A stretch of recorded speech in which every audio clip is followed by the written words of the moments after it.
नमस्कार.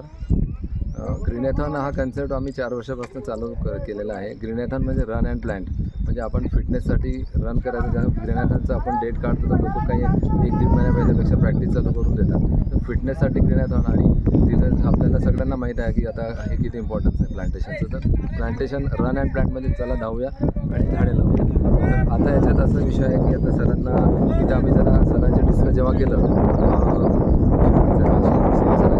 तर त्यांनी इमिजिएट म्हणजे विदिन फ्रॅक्शन ऑफ सेकंड, म्हणजे इथं काम वेगळंच आहे दिसतं मला सरांचं. सगळं पेपरवर्क नंतर असतं, वर्क पहिलं दिसतं त्यांचं. तर इतकं जबरदस्त नगरपालिकेचा सपोर्ट आहे आम्हाला. आणि इथं नियर 700 ते 800 किलोमीटरची लागतील आणि 3000 झाडं लागतील. आणि सगळ्यात प्लस पॉईंट आपल्याला कृष्णप्रकाश सर 20 वर्षानंतर खामगावला येतात. 20-25 वर्षानंतर ती खूप मोठी आपल्याला उपलब्धी आहे. आणि इथं हा हरक्युलन टास्क जो मेन होता गड्ड्यांचा, हा खूप मोठा आमचा खंडोबा मित्रमंडळ सोबत असल्यामुळे पार पडलेला आहे. तर हा असा एक कन्सेप्ट आहे, रन अँड प्लांट म्हणजे फिटनेससाठी रन करायचं आणि प्लांटेशन तर आपल्याला नेचरसाठी करायचं. एक छोटासा याला जोडून प्रश्न की याचं वर्षभर तुम्ही समजा प्लांट तर लावून घेता, पण एक मिशन ओटूच्या बाबतीत असं आहे की ते प्लांटेशनसोबत त्याचं संगोपनाला एक विशेष लक्ष देतं. ते नियोजन कसं करता आणि त्याच्याकरता कशी तुम्ही टीम उभारलेली आहे सर? आमची मिशन ओटूची टीम जी आहे सोबतच खंडोबाई आहे. तर ह्याचा मेन असं आहे की इथं आपल्याला स्पेशली विहीर आहे जलकातली, तिथं आपण सबमर्सिबल एक मशीन लावतो आहे आणि पूर्ण झाडांना ठिबक राहील. आणि इथं आम्हाला सुविधा सगळ्यात प्लस पॉईंट म्हणजे फेन्सिंग करून भेटलेलं आहे नगरपालिकेकडून, आणि प्लांटेशन्स त्यांनी सप्लाय केलेले आहेत प्लांट्स. तर आता इथं नियोजन आम्हाला खूप इझी जाईल असं वाटते. बाकीच्या ठिकाणी आम्हाला खूप त्रास झाला, पण तिथेही झाडं आम्ही प्रयत्न केला आणि भरपूर जगलेली आहेत.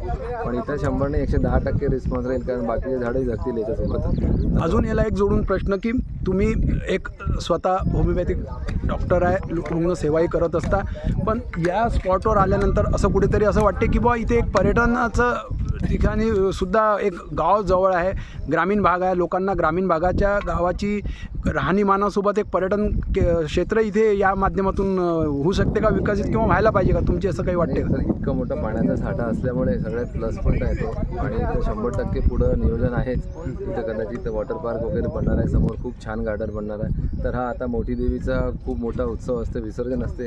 तर खूप छान याचा आम्ही रनिंग ट्रॅक त्याच्यात ठेवलेला आहे. तर गावावाल्यांना तर खूप छान मेजवानीच राहिली, आणि सगळ्या लोकांना भक्त लोकांना सुद्धा इथं म्हणजे एक निसर्गरम्य वातावरण भेटेल.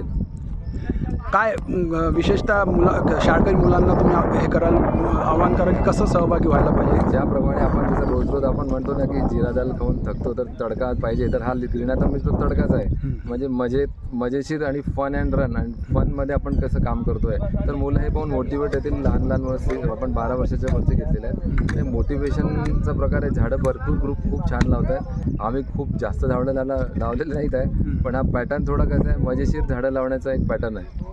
तर मुलं खूप इन्व्हॉल्व होतील, पुढेही ते प्लांटेशन करतील अशी आशा आहे आमची.